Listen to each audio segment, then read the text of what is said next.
Romanos capítulo 13,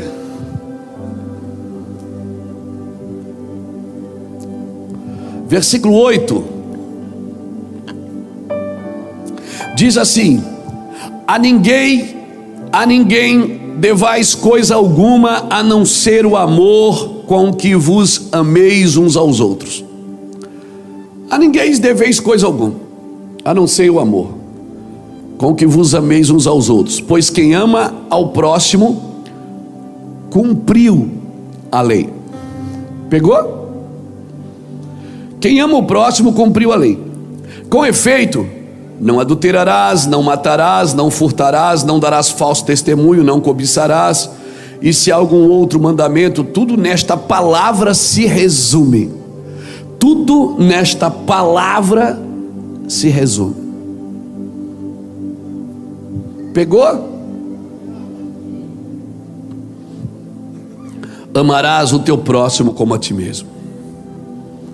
O amor não faz o mal ao próximo, de sorte que o cumprimento da lei é o amor.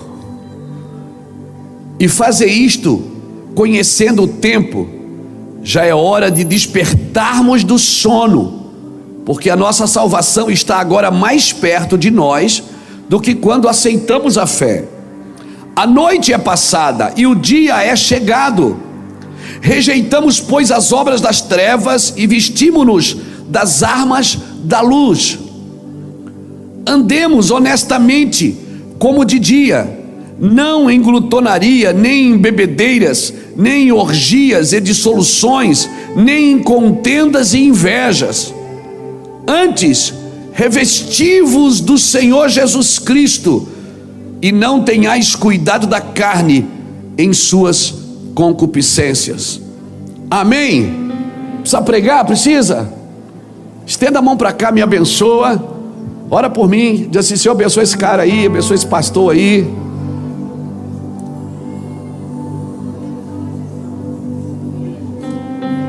Abençoa minha casa, abençoa nossa família, abençoa essa casa. Nós só estamos aqui tentando fazer algo bom para Deus, só isso, é só isso que importa. Isso, eu recebo a sua intercessão, eu recebo a sua oração. Também estou aqui para te abençoar, para abençoar a tua vida. Embora Deus quer matar você, eu não posso abençoar uma vida que Deus quer que você perca. Então é muito importante que você perca ela para ser abençoado, e deixe a vida de Cristo fluir através da sua vida, porque Cristo em vós é que é a esperança da glória. Amém? Graças a Deus. Diga para o irmão que está do seu lado aí, só: meu irmão, se você tem juízo, é melhor você ir embora agora, porque Jesus vai te pegar aqui hoje. Amém? Coisa boa é cair na justiça de Deus, irmãos. Coisa boa, graças a Deus. Coisa boa é cair na justiça de Deus. Porque vai ter uma coisa que nós precisamos entender, que é a única coisa que vai sobrar com a gente, é a nossa amizade. A Bíblia diz para você granjear amigo com a riqueza da injustiça, porque quando essa vos faltar, eles te receberão nos tabernáculos eternos. É o único afeto, é o único sentimento de afeto que vai sobrar na eternidade, é a amizade. E você pode fazer isso agora. Você já pode produzir isso agora, com coisas. A Bíblia diz para você não perder amigo por causa de coisas, diz para você perder coisas por causa de amigos. A Bíblia não diz para você negociar amigos, ela diz para você negociar as coisas. Ela diz: se você tiver que granjear amigos, granjeie com a riqueza da injustiça, para quando essa vos faltar, eles te recebam nos tabernáculos eternos. Irmão, se você ler Lucas capítulo 3, depois você lê do versículo 10 e 11, é interessante, porque nós ficamos 400 anos sem a palavra profética. 400 anos o mundo ficou sem a palavra profética, de Malaquias a Mateus. Teologicamente é o que se acredita. Por 400 anos a palavra profética não se manifestou, e quando ela veio, João Batista apareceu no deserto, pregando o evangelho do arrependimento e batizando pessoas nas águas. E quando João Batista apareceu pregando, o povo ficou apavorado. Eles saíam das sinagogas, saíam de Jerusalém e corriam para o deserto. E chegou lá no deserto, eles fizeram uma pergunta para João, está em Lucas 3, versículo 10 e 11. Eles dizem: o que faremos, João? O que faremos? Que agora a gente recebeu a palavra profética. Vamos fazer ato profético? Vamos ungir a cidade, vamos entrar no helicóptero, ungir a cidade de azeite, de óleo. Vamos ungir as entradas da cidade, vamos fazer atos proféticos, porque assim, a gente acha que a profecia é para despertar ato profético na gente. Não, é para despertar o que Deus mandou fazer. Pastor, mas isso é ato profético. Eu já fiz isso, irmãos, e teve o seu tempo para isso.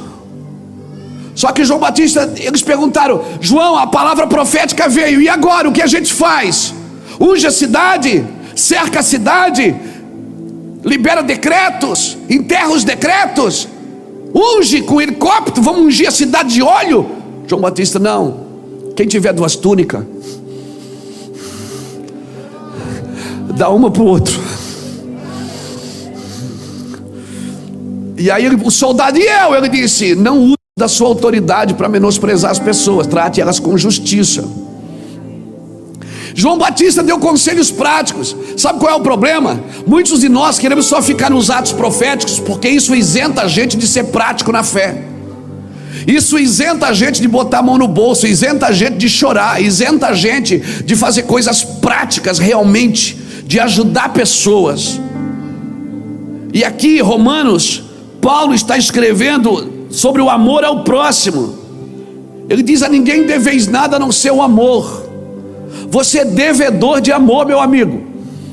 Você está em dívida, vai para o Serasa se não pagar. Tem alguém que precisa do seu amor. Pensa em alguém agora. É esse aí mesmo que você não quer. Esse está precisando do seu amor. A ninguém deveis nada a não ser o amor. E ele começa a falar, então, ele diz: olha, ele começa a dizer, ó, a lei diz para não adulterar, para não matar, para não furtar, para não dar falso testemunho, não cobiçar, e tem outros mandamentos, mas tudo se resume nesta palavra: amarás o teu próximo como a ti mesmo. Que quem ama o seu próximo não mata, quem ama o seu próximo não adultera, quem ama o seu próximo não engana, quem ama o seu próximo não trai, quem ama o seu próximo não mente. Dá um glória a Deus de máscara. Aleluia. De máscara ele sai, não é? Mas pode ser de máscara mesmo. Então eles perguntaram: João Batista, o que faremos? João Batista direcionou o povo a repartir o seu pão. Ele disse: seja generoso. Ele disse: não abuse da autoridade. Ele disse: produza frutos de arrependimento, irmãos. Irmãos, o evangelho não é teórico, ele é prático. O evangelho é praticidade, por isso que não existe amor sem atitude, por isso que a fé sem obra é morta. Isso não está atrelado só à igreja. Então eu vou lá na igreja fazer uma obra. Não, eu quero fazer a obra, pastor. Tem 7 bilhões de oportunidades no mundo para você fazer a obra. Fazer a obra de Deus não é você se enganjar somente a uma igreja, esperar uma oportunidade. Eu estava naquela igreja, mas ninguém me dá oportunidade. A oportunidade que você tem, pega o ônibus todo dia. A oportunidade que você tem, está no restaurante todo dia. Alguns até dormem na rua todos os dias. As oportunidades que nós temos estão ao nosso redor, irmãos. Então, existe uma ilusão de poder que alimenta uma loucura dentro de nós, que a gente acha que tem que fazer alguma coisa onde as pessoas reconheçam. Isso é uma ilusão de poder que está alimentando a nossa alma. Não, querido, nós temos que ser práticos. O evangelho, ele desmistifica todo o espiritualismo e torna você gente, torna você alguém prático, alguém que tem vontade de ajudar, alguém que vê alguém chorando, chora também, alguém que vê alguém festejando, festeja também, alguém que tem interesse, que se interessa por aquilo que Deus disse, porque foi isso que Deus disse. O resto é tudo vaidade. Vaidade é vaidade, disse o pregador. Salomão escreveu 3 livros. Ele escreveu Cântico dos Cânticos, escreveu Provérbios e escreveu Eclesiastes. Cântico dos Cânticos, ele estava na flor da idade. Os hormônios estavam lá em cima. Apaixonado pela sulamita. Ó, noiva minha, pomba minha. Os teus olhos são assim, a tua boca. Ele está apaixonado. Aí ele apaixonava fácil também. O cara tinha 1000 esposas, apaixona fácil. Quando chega na meia-idade, ele escreve Provérbios, um livro de sabedoria. O cara já viveu bastante, já teve que superar algumas dificuldades, né? E quando chega no final da vida, ele escreve Eclesiastes. E sabe o que ele diz? Ele diz: tudo é vaidade. Eu apliquei meu coração. Ele disse: eu conheço um homem que aplicou o seu coração a buscar sabedoria. Sabe de uma coisa? Tudo é vaidade. Sabe como é que ele termina Eclesiastes? Ele termina assim: o segredo de tudo é: teme ao Senhor e se afasta do mal. Você não precisa ser intelectual para conhecer o que Deus deseja. As instruções de Deus, elas não são dadas em mentes intelectualistas. Deus tem os seus intelectuais, mas você não precisa ser um intelectual para receber as instruções de Deus. Você precisa ser alguém que obedeça ao coração de Deus, alguém que deseja isso. Deus, ele tem uma forma de fazer, irmão, extraordinária. Deus pega Paulo, o cara que aprendeu aos pés do Gamaliel, inteligentíssimo, PhD em teologia. Deus bota ele para pegar para o gentil, que não sabia ler nem escrever, alguns não tinham acesso à instrução. Aí Deus pega Pedro, que não sabia ler nem escrever, e bota ele para pregar para os doutores da lei. Esse Deus não é gente. E para que ele faz essas coisas assim? Para que Deus faz essas coisas? Para deixar claro que a nossa pregação é loucura. O evangelho é loucura, irmão. O evangelho é escândalo. A cruz é o escândalo. Aleluia. A cruz é escândalo. Aleluia. Depois você lê 1 Coríntios capítulo 1, do versículo 18 em diante. Os judeus pedem os sinais, os gregos buscam sabedoria, mas nós pregamos a Cristo crucificado. Loucura para um, doidura para o outro, mas para nós é poder de Deus. Você precisa entender isso. Não é problema ser inteligente, você tem que ser inteligente. Mas vai ter hora, vai ter coisas na Bíblia que a ciência não explica, porque só a fé traduz. Vai ter coisas na Bíblia que a sua sabedoria humanista não pode entender, a sua intelectualidade não pode entender, porque você vai querer estudar Deus, você não vai conseguir compreender, porque Deus não se estuda, se experimenta. Você tem que provar e ver que o Senhor é bom. Você tem que experimentar Deus na sua doença, experimentar Deus na sua necessidade, ou experimentá-lo na sua fartura. Você precisa experimentar Deus no seu orgulho. Você precisa experimentar Deus nas suas fraquezas, nas suas falhas. Ei, depois de você provar misericórdia, você vai querer exercer misericórdia. Se você provar misericórdia, meu amigo, no outro dia você vai querer exercer também. Por isso que aquele que muito é perdoado, muito ama. Porque só você sabia o lixo que você era. Aqui é todo mundo ex alguma coisa. Não adianta, a sua roupa de crente não esconde. Aleluia. Aqui todos nós era ex alguma coisa. Lutamos com as nossas mazelas, lutamos com os nossos pensamentos, lutamos com a nossa dificuldade. Essa semana eu estava com o pastor José Rodrigues lá em Trindade. Sentou eu, ele e o Lapa. Ele fez 83 anos, nós somos no aniversário dele. Nosso pastor, vamos lá. Sentamos com ele e disse assim: ô Luiz, eu quero ensinar uma coisa que eu aprendi agora, 83 anos. Porque a gente é muito tentado. Eu digo: o senhor ainda é tentado, pastor? Ih, menino, demais. Ele falou assim: quando eu sou tentado na terra, eu faço a oração que os querubins fazem no céu. Eu disse: qual? Eu fecho meus olhos e fico: santo, santo, santo, santo, santo, santo, santo. E o quarto vai enchendo, a casa vai enchendo, e os céus invadem a terra com a glória de Deus, aleluia.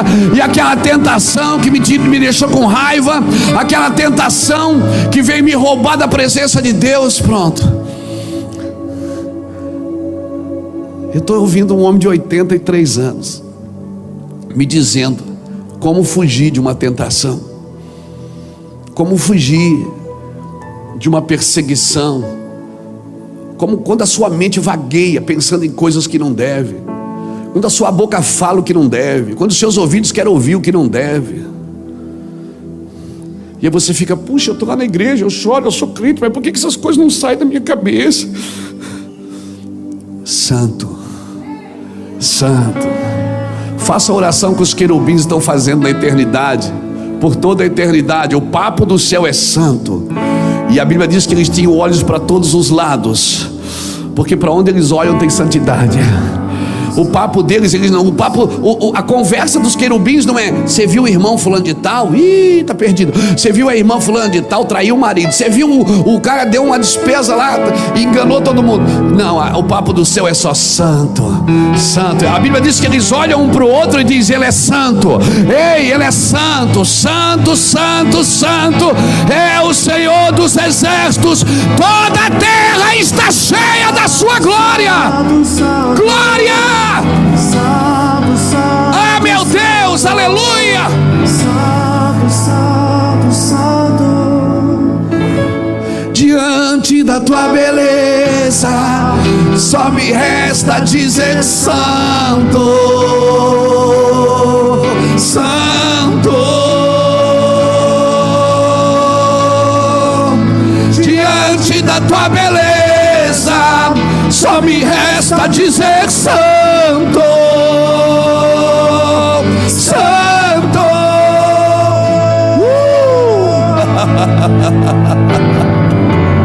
Santo, santo, santo.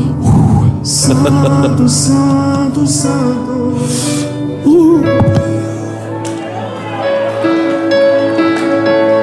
Junto com os anjos declaramos: santo, santo, santo. Santo, santo, santo. Santo, santo, santo. E não há outro santo. Santo, santo, santo. Santo, santo, santo. Santo, santo, santo. Diante Da tua beleza, só me resta dizer santo. santo. Sabe o que tem que mudar na nossa vida? É o vocabulário. Porque a morte e a vida estão no poder da língua. Eu vou te ensinar uma coisa que eu aprendi com o Espírito Santo. Começa a liberar palavras de bênção sobre pessoas que você não gosta delas. E o sangue de Jesus tem poder. Começa a liberar a palavra de bênção. Senhor, eu quero abençoar essa pessoa. Em vez de você falar mal dela, atrair maldição para a sua vida, porque um dos maiores pecados diante de Deus é a maledicência. É pessoas que falam mal das outras quando elas não estão perto para se defender.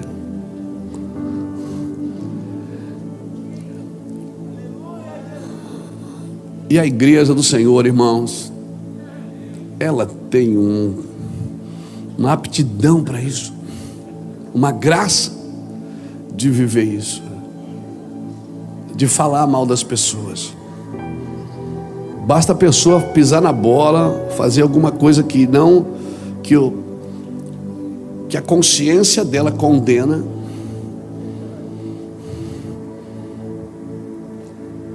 A maledicência, irmãos.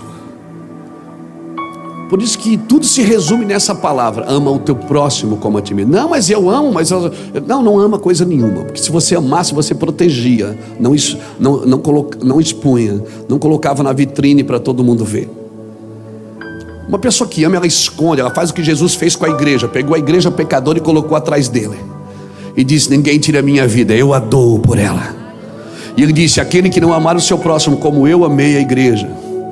Ele fala isso, ele diz assim: assim como eu morri e dei a minha vida por vocês, vocês também devem morrer para dar as vossas vidas pelo outro. Sabe o que é morrer? Ele não está dizendo para você se matar, morrer. Ele está dizendo para você perder a razão.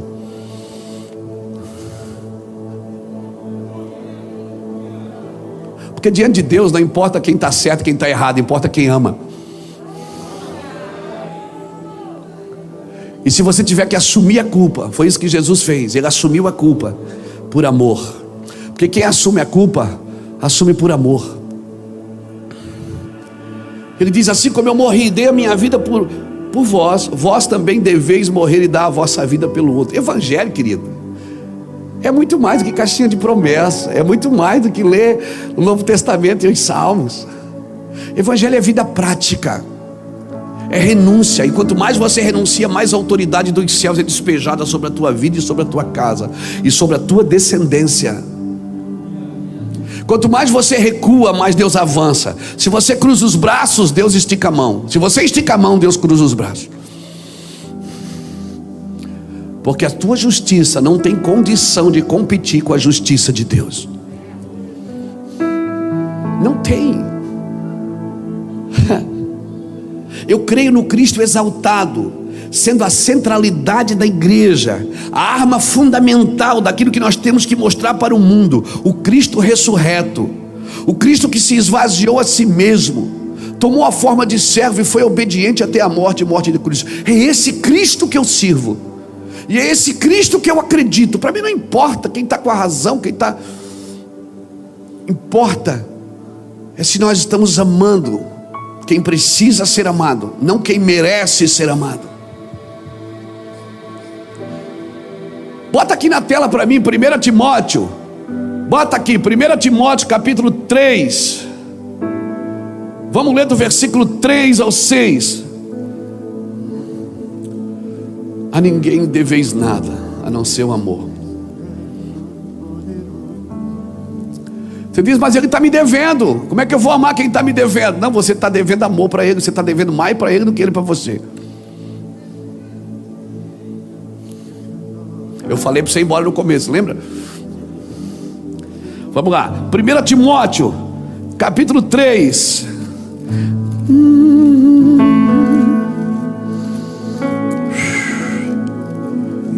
Eu te adoro, Cristo ressurreto, todo-poderoso. Olha o que diz 1 Timóteo capítulo 1, versículo 3. 1 Timóteo capítulo 1, versículo 3 diz assim, ó, eu vou ler até o 6. Como te roguei quando parti para a Macedônia, que ficasses em Éfeso, para advertires a alguns que não ensinasse outra doutrina, nem se ocupasse com fábulas ou com genealogias intermináveis, que antes produzem controvérsias do que serviço de Deus na fé. Ora, o intuito deste mandamento é o amor, que procede da onde? De onde é que sai o amor? De um coração puro, de uma boa consciência e de uma fé não fingida. Coração puro, volta ali um pouquinho. Coração puro, de uma boa consciência e de uma fé não fingida. Você acha que uma pessoa que tem coração puro, que não tem um coração puro, ela consegue amar o próximo? Não. Então o evangelho primeiro é para curar você, para depois você poder tocar os outros. Tem muita gente com o microfone na mão que não tem um coração puro. Tem muita gente aparecendo na internet, tocando instrumento na igreja do Senhor, que não tem o coração puro. Os puros de coração, eles verão a Deus. E é pior, porque o que eu vou falar é muito pesado, mas estude as escrituras, elas vão mostrar isso para você. O julgamento para quem usa do altar, para quem usa de um instrumento, para quem usa de um microfone, para quem usa dos seus títulos, das suas autoridades constituídas por Deus e pelos homens, sem um coração puro, o julgamento para essa pessoa é mais severo, porque ela teve a oportunidade de ser acesso e oportunidade para os outros e não foi. Ela ficou num ambiente de ela poderia abrir portas e ela fechou. Ela poderia abrir chaves e ela escondeu.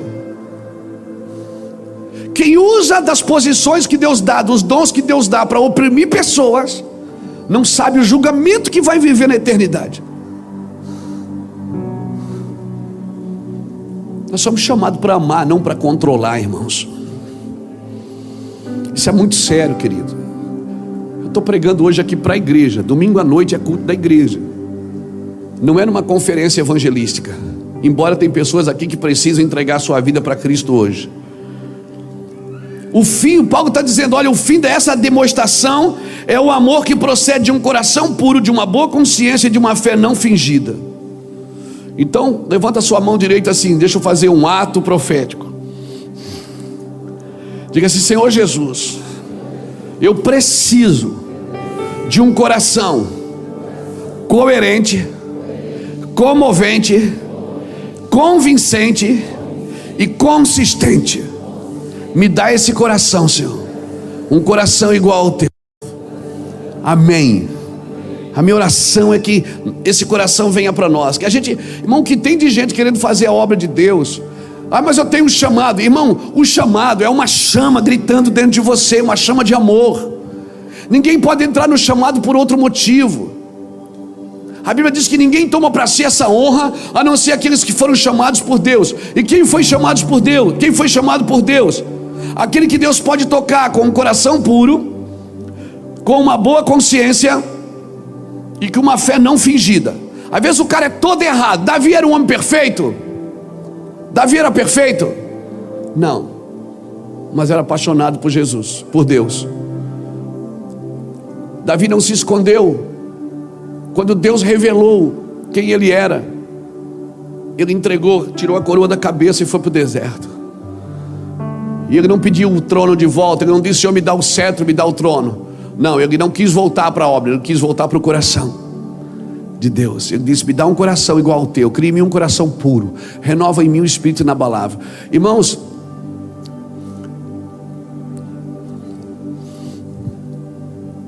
eu não estou dizendo com isso que pessoas que pisaram na bola não podem voltar para o ministério. Não é isso que eu estou dizendo. Eu estou dizendo que o caminho de volta não é pelo ministério, é pelo coração de Deus. Nós precisamos entender isso, querido. Eu quero que o Senhor mostre a gente para a gente mesmo. Eu tenho pedido isso: Senhor, mostra a gente para a gente mesmo. E você não é mostrado para você mesmo se não for no lugar de oração. O desejo de conhecer a Deus e prosseguir em conhecer a Deus. Eu sei que nós estamos em dias difíceis. Estamos ou não estamos? São dias desanimadores, são ou não são? Às vezes você sai e diz: meu Deus, tudo de novo. Eu quero trabalhar com essa máscara, os negócios tudo trancado, tudo parado. Você vai viajar, é uma luta. Em aeroportos é um negócio assim, você vê as pessoas estão semblante caídos. E aí você fica, parece que você está em pecado quando você está alegre. Quando você diz: nós estamos alegres, parece que é pecado. Nós estamos vivendo em dias difíceis. São dias difíceis. Mas, irmão, quem mora em Itajaí aqui sabe o que eu estou falando. E todo menino que se preza em Itajaí, ou tem o dedo cortado de pipa, ou tem o pé quebrado do futebol, ou tem o corpo sardado, cheio de sardinha do surf. Quando a gente era menino, que a gente ia na praia pegar umas ondas, irmão, o surfista ele chega na praia, ele olha, se o mar está calmo, ele não entra. Ele diz: ah, hoje está ruim, está todo mundo banhista, a bandeira está amarela. Ele diz: ah, hoje não está legal. Mas quando dá aquele temporal, que a bandeira está vermelha, que está cheio de repuxo, que não tem nenhum banhista, ele chega na praia e diz: hoje está legal. Ele só entra na água se tiver agitada. Ele não entra em mar calmo. Então assim, nós precisamos aprender a lidar com os ambientes difíceis. É que a igreja parece que ela não foi treinada para isso, irmãos. Quando o suicídio começou a bater na porta da igreja, que as pessoas começaram a tirar suas próprias vidas, irmão, eu me assustei. Porque isso, quando eu estava lá fora, lá estava no mundo, vamos dizer assim, a gente pensava, não, isso aí nunca vai tocar a igreja, né? Porque quem é que vai se suicidar? Crente, hoje tem pastor tirando a própria vida, irmãos. E você vai orar e perguntar para Deus, Deus, por que isso? A culpa é nossa, irmãos. A culpa é nossa de um evangelho fraco que foi pregado nos últimos 30, 40 anos. O evangelho que ensinou as pessoas a prosperarem, mas não ensinou elas a lidarem com o caos. Um evangelho que, por exemplo, não cabia a Tiago capítulo 1, versículo 2, que diz: irmãos, tende por alegria o passar por provações, sabendo que a prova da vossa fé desenvolve a perseverança, e a perseverança deve terminar a sua obra, para que sejamos maduros, completos, sem falta de nada. O nosso evangelho é raso. Nós não temos coragem de morrer por Jesus. Um evangelho fraco que ensina as pessoas a ir para a igreja para fazer campanha para enriquecer, que ensina as pessoas a botar dinheiros em envelopes e ficar 7 dias presos numa corrente, ou 14, ou 21 dias, que está sempre prometendo para o dia seguinte: olha, essa semana não deu, mas semana que vem vai estar conosco um pregador, e ele é homem de Deus, ele vai liberar a sentença, e você tem que vir. Um evangelho raso, barato, um evangelho sem marca, sem dor, sem cicatriz, sem angústia. O evangelho que quando o pastor solta uma palavra dura, a pessoa levanta e vai embora e diz: ei, hoje o culto não está legal não, hoje não teve bênção. Porque o culto bom é aquele, quem veio buscar sua vitória, quem veio buscar sua bênção. Nós treinamos as pessoas a serem fracas, treinamos as pessoas a pegar marola. Só entra se o mar estiver calmo. Não, irmão, você foi chamado para andar nas ondas de Deus. Há um rio cujas correntes alegram a cidade de Deus. Deus está no meio dela, não será abalado. O que alegra a Deus não é o rio não, é a corrente dele, meu irmão. É a corrente, é o movimento das águas. Porque só a tempestade é capaz de me mostrar se Jesus está no barco ou não. Mas a gente se enfraqueceu. A gente se emociona com as novelas, mas não se emociona com as promessas da Bíblia. Quando Deus diz: eu vou vir buscar a minha igreja, isso era para estar latente dentro da gente, irmão, gritando dentro da gente. Oh meu Deus, nós devemos preparar as pessoas não para prosperar, mas ensinar elas a sobrepujar o caos. Porque pessoas que não sabem lidar com o caos, elas vão frustrar, irmãos. E a frustração alimenta a apostasia. E a gente vai ficando morno. E quer saber? O morno não é o frio que está esquentando. O morno é o quente que está esfriando. Ele já foi quente. Eu oro para que o fogo de Deus te pegue de novo e você fique doidão. Eu oro para que você compre um violão, aprenda a tocar, bota um louvor na tua casa, chama seus filhos, chama sua esposa, chama seu marido, e vamos adorar o Senhor aqui até essa praga cessar. Que você vai buscar o Senhor, e se a praga não cessar, você vai dizendo: mas eu não adoro outro Deus, mesmo que a praga está aí, eu vou adorar o meu Deus. Eu só tenho um Deus na minha vida, não tenho outro não. O meu Deus não é o desespero, não é o medo, o meu Deus é o amor. Porque Deus é amor, e aonde há amor não há medo, porque o amor lança fora todo medo. Eu vou falar com a praga. Praga, está me ouvindo, praga?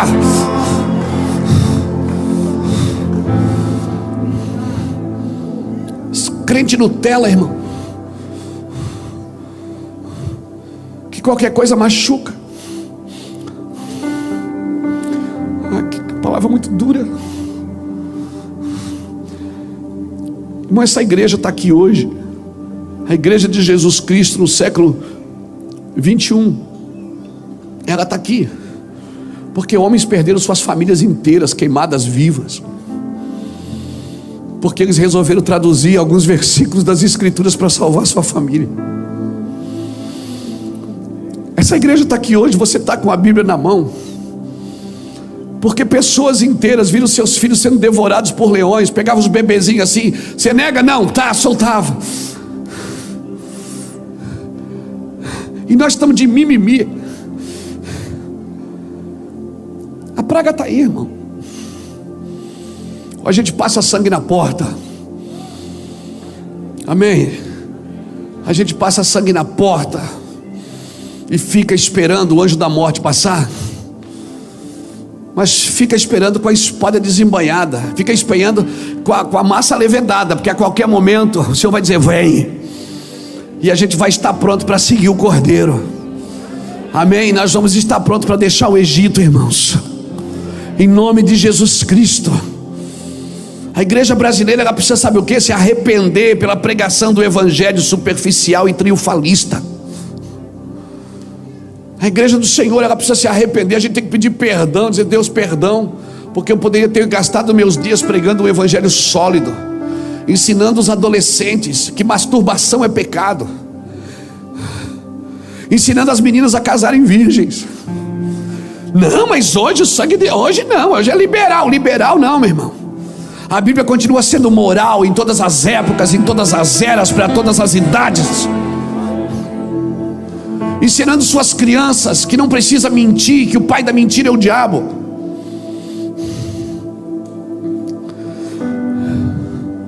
Ensinando os seus filhos a fazer aquilo que glorifica a Deus. Não, mas se eu forçar demais, eu dormi, eu fui criado dormindo debaixo do banco da presbiteriana aqui na 7 de setembro e não morri, irmão. Dos 14 anos aos 28 eu fiquei desviado, vendendo droga na esquina, cantando os hinos da igreja. Eu tinha saudade de dormir debaixo dos bancos.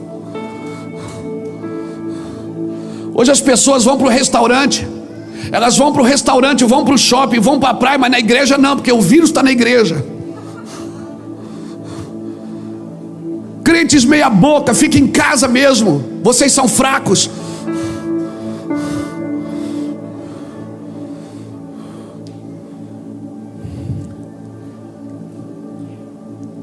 Deus está nos chamando para uma batalha, irmãos. A nossa batalha é aqui em cima, nas regiões celestiais. Pessoas que passeiam, eu encontro crentes no restaurante, encontro crentes caminhando na beira-rio, encontro crentes no shopping, encontro na praia. E você não vai na igreja? Não, né, pastor? Tem que cuidar por causa do vírus. Faça-me o favor.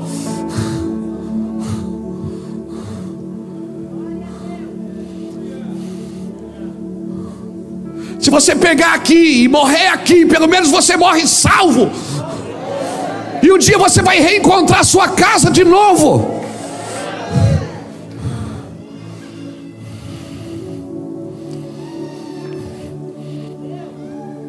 A culpa é nossa. Vamos proteger, irmãos, vamos. Use máscara. Estamos dentro do decreto. A primícia, a polícia esteve aqui no dia da primícia, a polícia esteve aqui, entrou. Não, valeu, gente, vocês estão dentro da lei. E foi embora.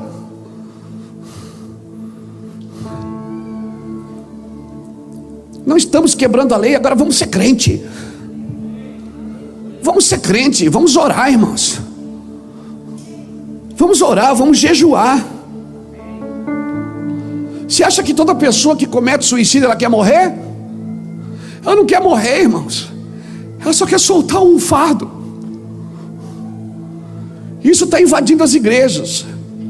Pessoas que servem a Deus estão morrendo, estão se matando.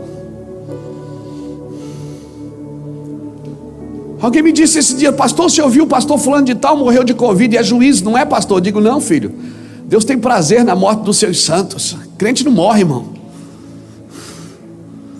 Crente não morre.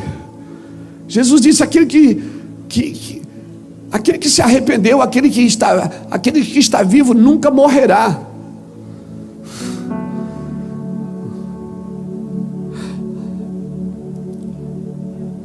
Se você não tiver pelo que militar, você vai militar em causa própria. Eu estou tentando aqui despertar você que está em casa, você que está sentado aqui na igreja. Eu estou tentando despertar você para algo, irmãos. Nós não podemos ficar desesperados. Nós temos que ficar: mas quem é que esperava por isso? Quem diria? Estava na Bíblia. É porque o evangelho que ouvimos foi o evangelho fraco, o evangelho que não nos treinou para a volta de Jesus, que nos treinou para viver uma vida triunfalista e abundante. Nos ensinou a enriquecer, mas não ensinou a gastar dinheiro com os outros. E o Senhor está dizendo que a demonstração de todas essas leis é o amor. A ninguém deveis nada a não ser o amor.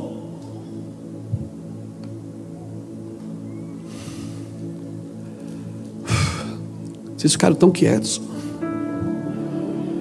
Está tudo bem?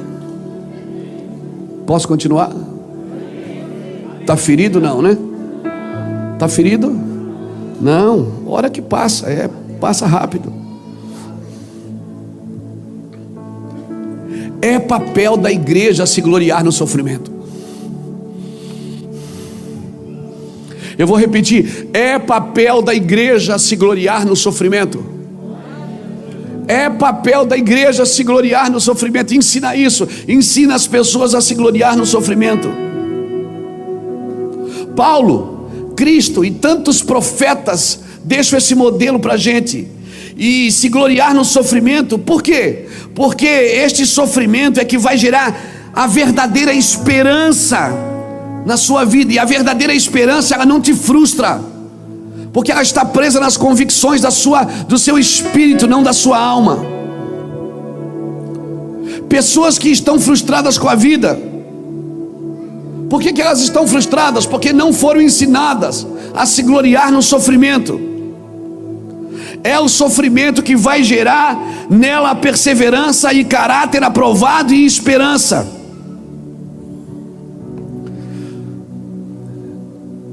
Está de noite agora, não está? Está de noite? Está. Mas amanhã amanhece. Tem uma música do Voz da Verdade que diz: nunca houve noite que pudesse impedir o nascer do sol e a esperança. E não há problemas. Há mãos de Jesus para me ajudar. Haverá um milagre. Onde é que vai haver o milagre? Não espera aqui fora, você tem que esperar aqui dentro. O negócio tem que acontecer dentro de você primeiro.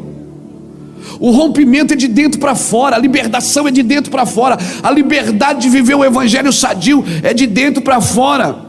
Existe, escuta isso, meu querido, existe uma perturbação da alma que faz parte do propósito.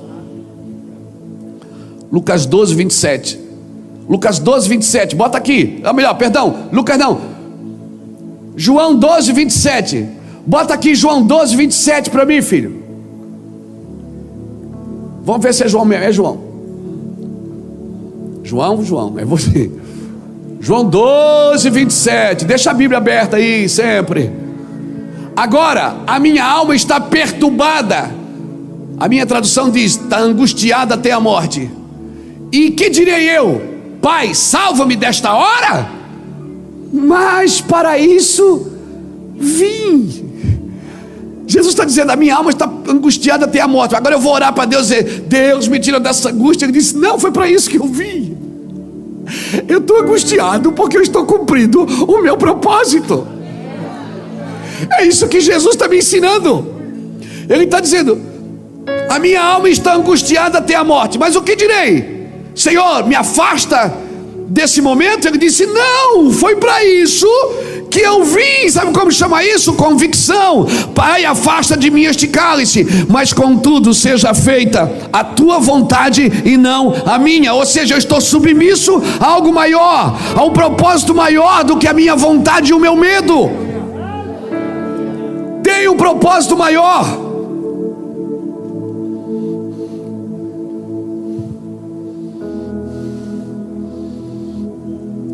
Pastor, mas os dias são maus. O que é que a Bíblia fala para fazer nos dias maus?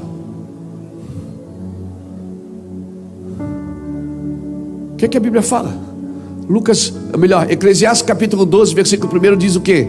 Lembra-te do teu Criador antes que venha os dias maus, para quando eles chegarem, você está preparado para eles. Faça a sua parte, se cuide, se proteja, mas você não pode ficar em casa definhando na alma, entrando em depressão, entrando em angústia. Mas e agora? Está acabando tudo, tá? Não está. Há esperança para a árvore, que mesmo cortada, ao cheiro das águas, ela brota de novo. Oh meu Deus, alguém está me entendendo aqui? Você está me entendendo que eu estou tentando despertar você? Você está me entendendo? Você está me entendendo que eu estou tentando tirar o medo dos seus olhos, tirar o desespero da sua alma? Não se desespere. A primeira dor de cabeça que vem, você já entra em depressão. Às vezes é só dor de dente. Vem uma febre, você já pensa, pronto, já estou doente. Desliga a sua televisão um pouco. Abre a sua Bíblia. Vai ver o que ela fala da morte. Vai ver o que ela fala sobre doença. Como você lidera a doença e não a doença lidera você. Vai ver o que a Bíblia diz, como você lidar com a necessidade. Ficam 24 horas batendo no seu ouvido: medo, a morte aumentou, o índice aumentou e não sei o que aumentou. E você diz: meu Deus, daqui a pouco é aqui em casa. Você fica olhando pela janela esperando.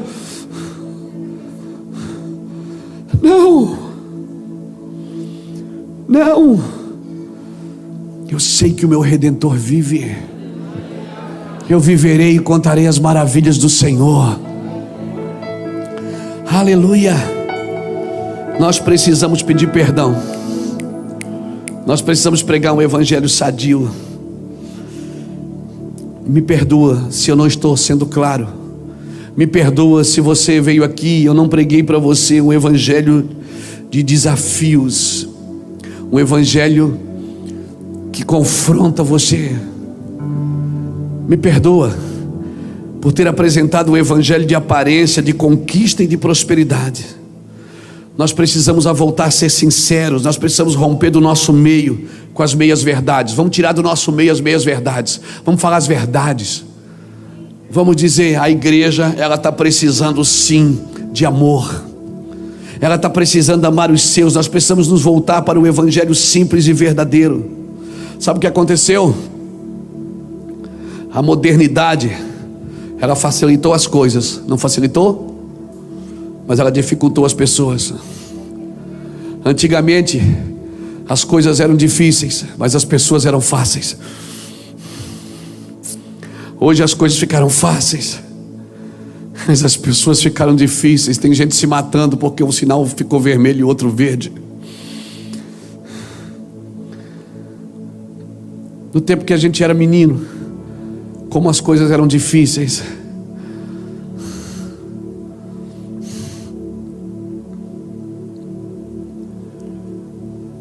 Que a mãe colocava 3, 4 ovos na mesa e você era em 3 irmãos, você sabia que era um para cada um. Hoje o seu filho só pega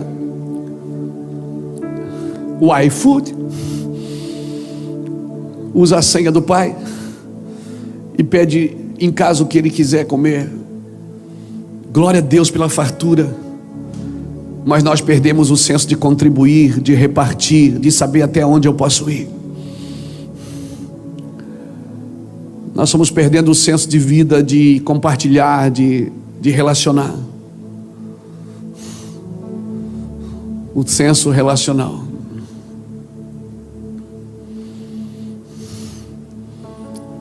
A gente está cuidando um do outro para ver se o cara está usando máscara, para ver se ele... E se ele não está, a gente posta. A gente não está preocupado com ele, a gente está preocupado com a gente.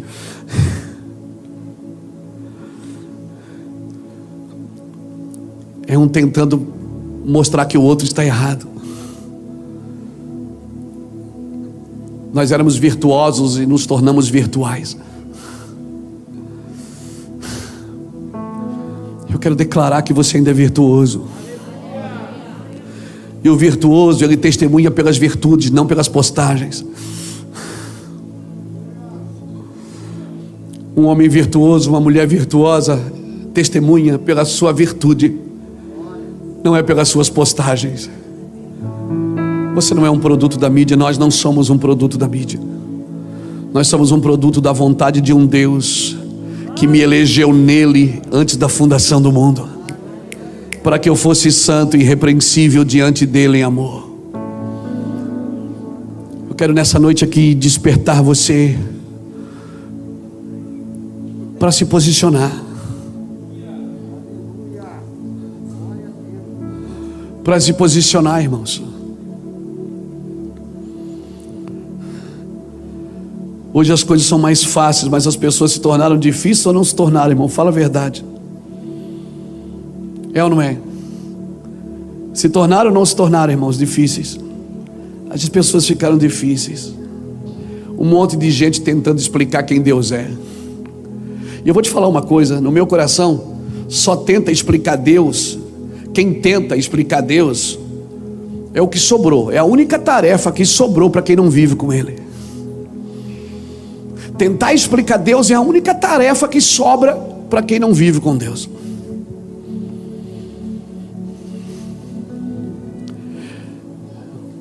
Eu vou terminar aqui.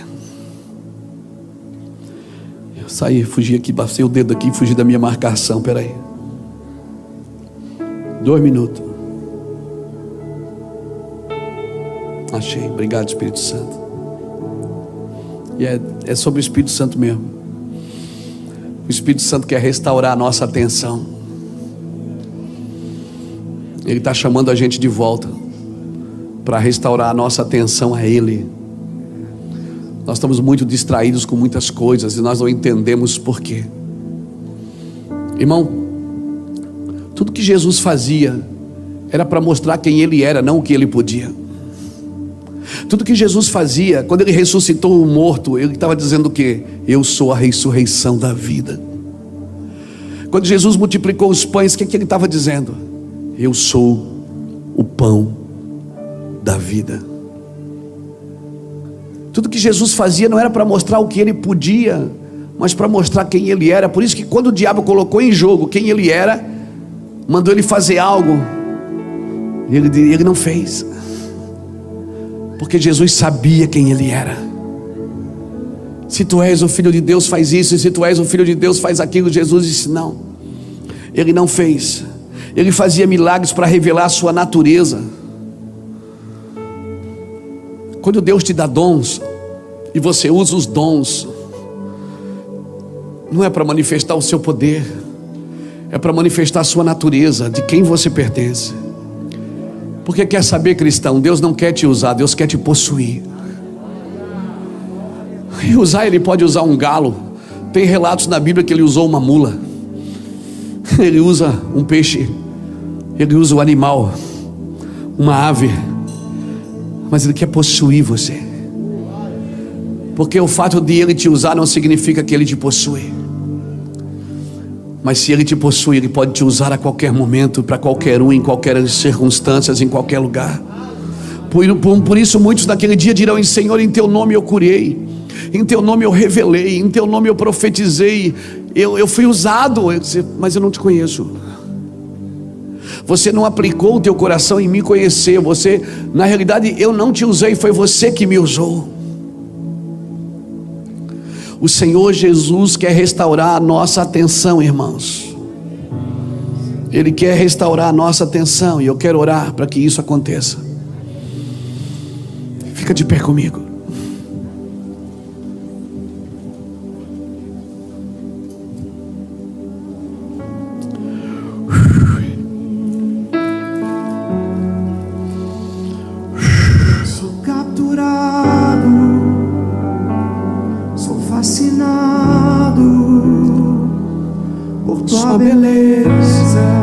Irmãos, as pessoas podem dar ofertas para mim, elas podem me reconhecer como um pregador, elas podem me aplaudir,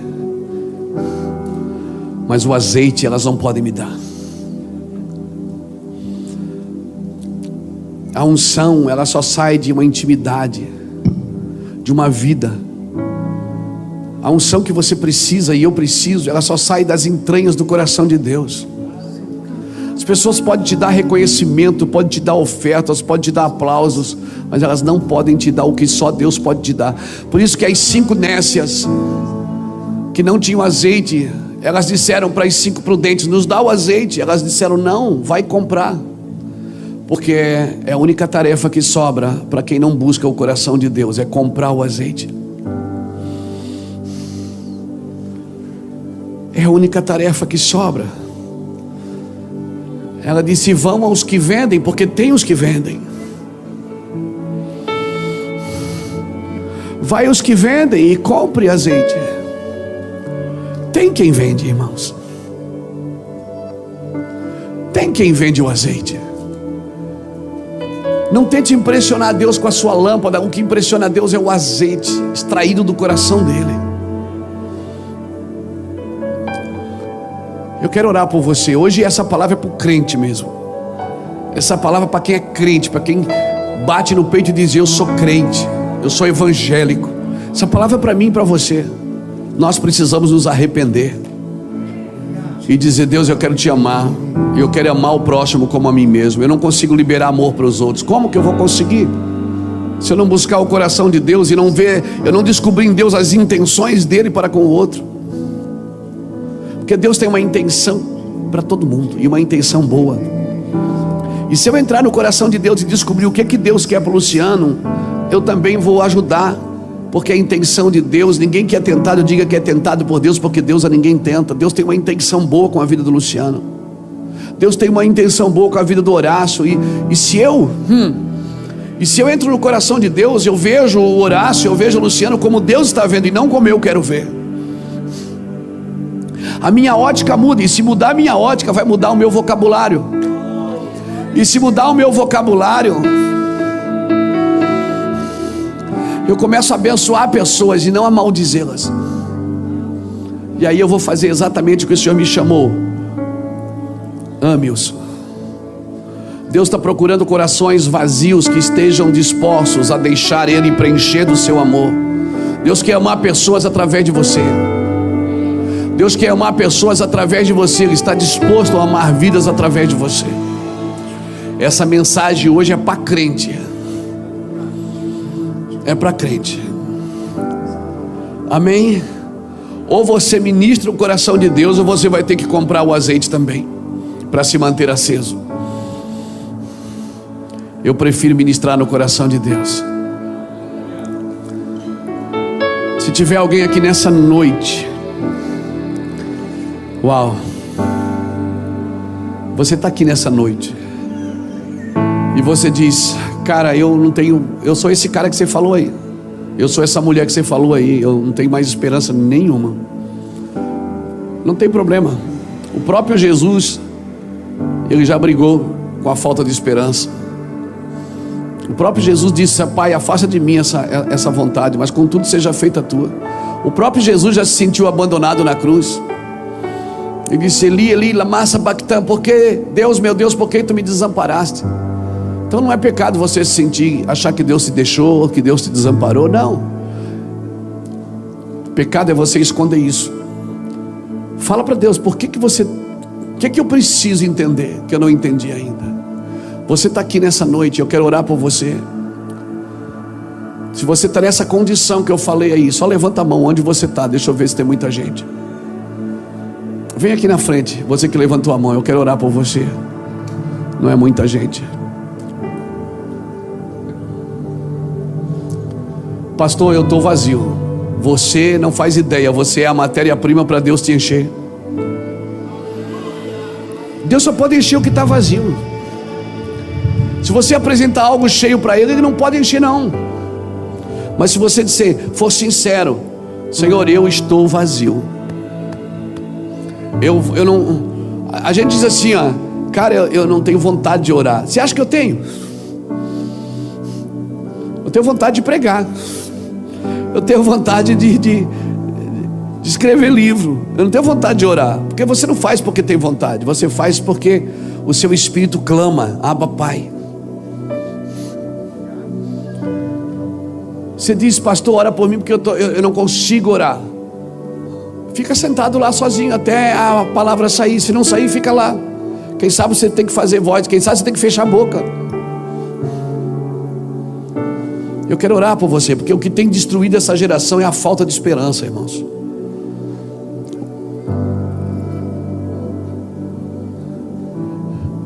A minha pergunta é: uma árvore dá fruto o ano inteiro? Dá? Não dá. Então vai chegar a estação que você não vai dar fruto. Vai chegar a estação que vai cair as folhas, vai cair tudo. Você vai se olhar no espelho e vai dizer: cara, não deu nada certo na minha vida. E essa culpa não é de Deus, talvez seja as suas escolhas. Mas há esperança para a árvore, que mesmo cortada ao cheiro das águas, ela brota de novo. E eu quero orar por você. Eu quero orar. Irmãos, eu prego o evangelho todo dia. Imagina, eu acordo de manhã, pego uma xícara de café, pego a minha Bíblia, eu vou orar. Eu leio a Bíblia todo santo dia. Eu passo pelo menos 3, 4 horas por dia sozinho com Deus. Já é uma luta. Agora imagina você, que está no mercado de trabalho, que acorda de manhã, vai trabalhar, não sabe se vai perder o emprego naquele dia ou se o patrão vai segurar a onda ainda. Que lidar com gente ímpia, lidar com pessoas que querem tomar o seu lugar, lidar com traição, lidar com pecado. A gente que está debaixo da graça todo dia, acorda com a Bíblia na mão, vai dormir com a Bíblia na mão. Já é uma guerra. Eu fico imaginando você. Eu fico imaginando você. Que luta que não deve ser, meu amigo, para você. Mas o Senhor é contigo. É essa esperança que você não pode soltar. Deus é contigo. Estende a mão para nossos irmãos aqui, gente. Estende. Não dá para abraçar, mas dá para estender a mão. Eu quero orar, Senhor, para um nível de esperança. Não culpe ninguém por a falta de esperança. Não culpe ninguém porque não deu certo. Ah, não deu certo. Não culpa. Foi aquela mulher que me traiu. Foi aquele homem que me enganou. Foi o meu filho que me roubou. Foi não sei quem que fez mal. Não culpa ninguém. Quem sabe você teve que passar situações para estar aqui hoje. Todas as coisas cooperam para o bem daqueles que amam a Deus e andam segundo o seu propósito. Quem sabe tudo que aconteceu na sua vida é Deus.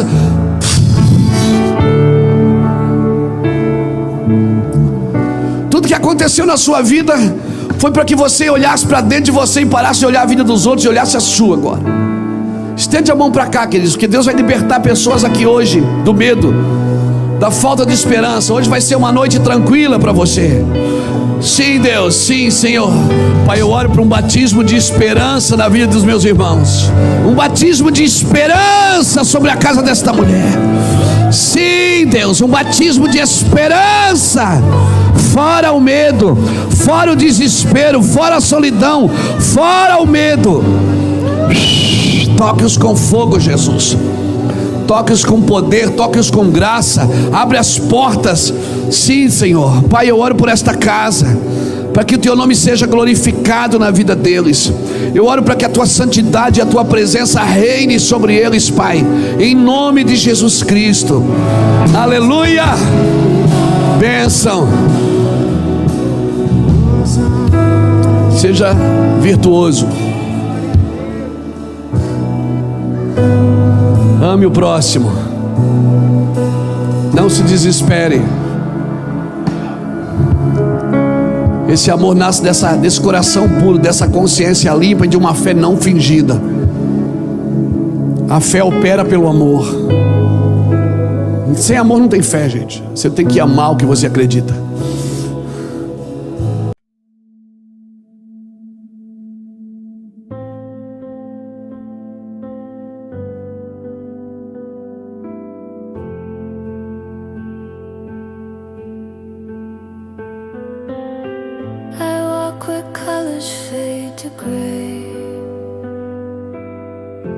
Neon ghosts just drift away.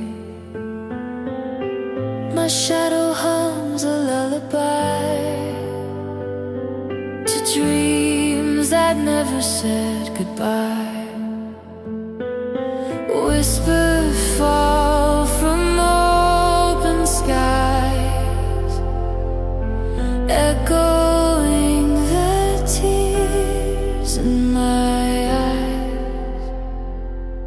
In the mirrors, in the rain, I see your face, I hear my name.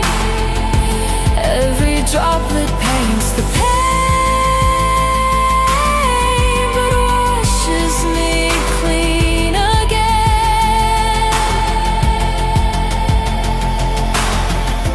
Footsteps blur in silver light.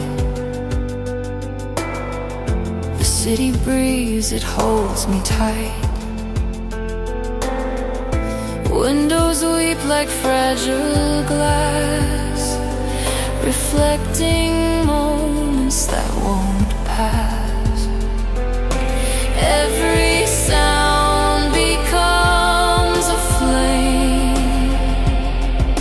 Every silence knows my shame.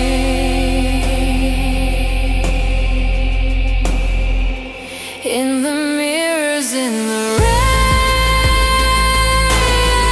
I see your face, I hear my name. Every droplet paints the pain, but washes me clean again.